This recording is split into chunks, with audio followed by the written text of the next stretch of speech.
અંકલેશ્વર નજીક પસાર થતા નેશનલ હાઈવે નંબર 48 પર આવેલી એક હોટેલ સામે અજાણ્યા વાહનની અડફેટે આવતા પીપી સવાણી યુનિવર્સિટીના એક આફ્રિકન યુવાનનું ઘટનાસ્થળે જ કમકમાટી ભર્યું મોત નીપજ્યું હતું। મળતી માહિતી મુજબ નેશનલ હાઈવે નંબર 48 પરથી પસાર થઈ રહેલા એક આફ્રિકન નાગરિકને કોઈ અજાણ્યા વાહને જોરદાર ટક્કર મારી હતી। અકસ્માત એટલો ભયાનક હતો કે યુવાનનું ઘટના સ્થળ પર જ મોત થયું હતું। અકસ્માતની જાણ થતાં જ આસપાસના લોકોના ટોળા ઘટના સ્થળે ઉમટી પડ્યા હતા અને હાઈવે પર ટ્રાફિકની સમસ્યા સર્જાઈ હતી।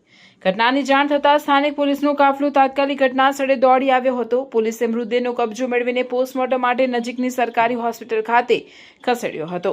હાલ પોલીસ દ્વારા આ મામલે સઘન તપાસ શરૂ કરવામાં આવી છે। પ્રાથમિક તપાસમાં મૃતક આફ્રિકન યુવાન પીપી સવાણી યુનિવર્સિટીમાં અભ્યાસ કરતો હોવાનું બહાર આવ્યું છે।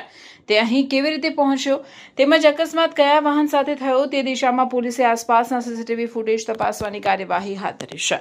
આ ગમખ્વાર અકસ્માતને પગલે સ્થાનિક પંથકમાં ભારે ચકચાર મચી જવા પામી છે।